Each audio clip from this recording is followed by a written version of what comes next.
Hi, and welcome to the Adaptation Station. I'm your host, Kat Averill, and this is our third episode entitled Badaptation.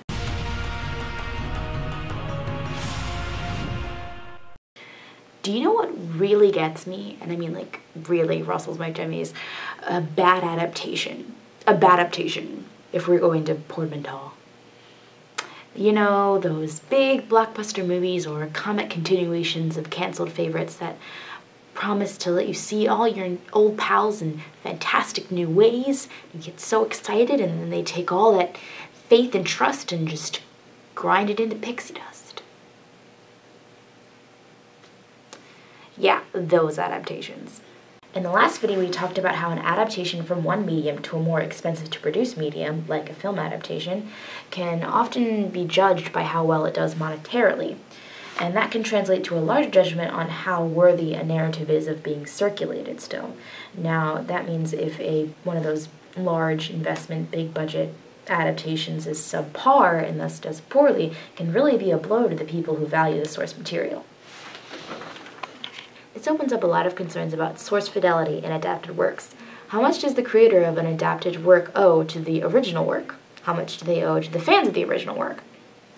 Even if the work isn't a transformative work, or one which the creator is purposely trying to change something about what they're deriving their work from, an adapted work will often still bear the individual marks of whoever's creating it.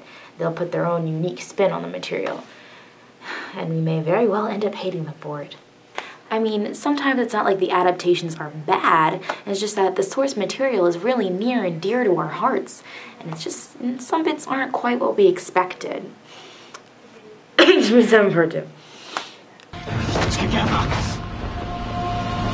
Other times, adaptations can be really terribly bad, but not so much cause for alarm because they're cheaper, lower stakes sort of adaptations that are already spurring from more successful franchises. It's just really produced as only so much more merchandise. Hi, I'm TV's Lily Lovelace. And I'm TV's Catherine Prescott. And we're contractually obliged to tell you about the new novel.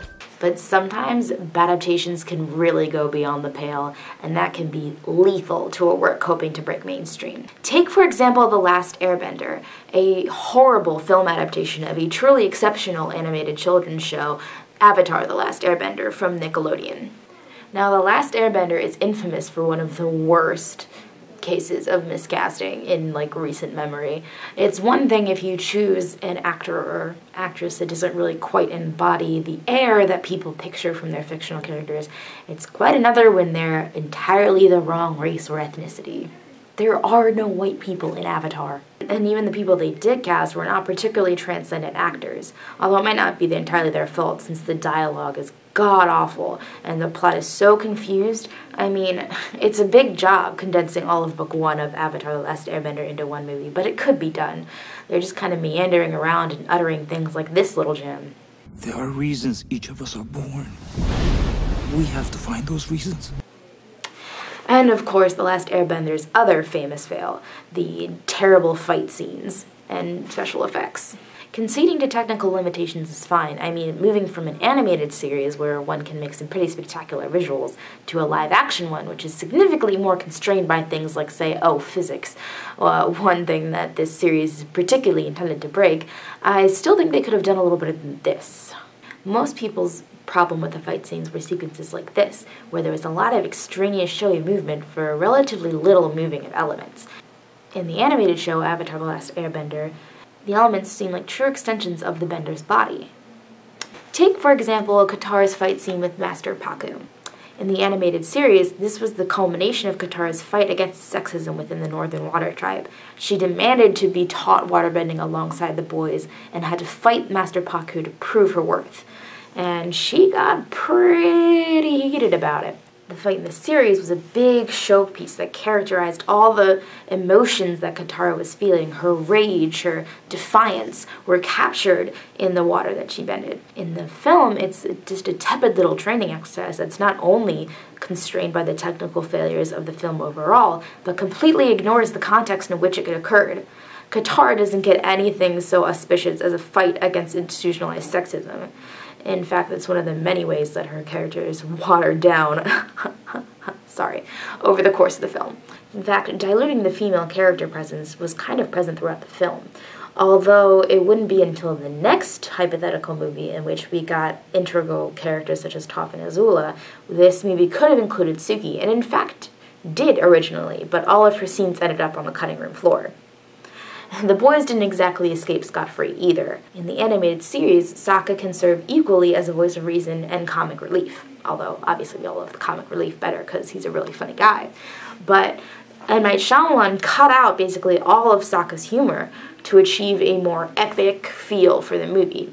Another bit of reasoning that drove, I guess, the really dim aesthetic. It's kind of a dark movie. I mean, literally dark. Like, what is this, Glee? We don't speak of Glee. Avatar is filled with some serious and thoughtful moments and underlying themes, but it's overall a really bright world. It's vibrant, it's full of life, it's full of people doing good for each other. But a lot of that was just cut out of the film for, I guess, what M. Night Shyamalan was going for was some sort of really gritty, action-y movie in a fantastical setting.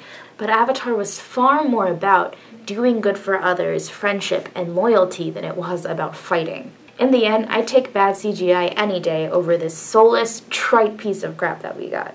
In fact, it did so poorly that they didn't have enough support for the following movies, which would be Book 2, Earth, and the last one, which would be Book 3, Fire, which would really contain a lot of the meat of the story, both plot-wise and thematically, not to mention fan-favorite characters Azula and Toph. And presumably Suki, since she didn't show up in this one. The Ember Island players did a better job, seriously.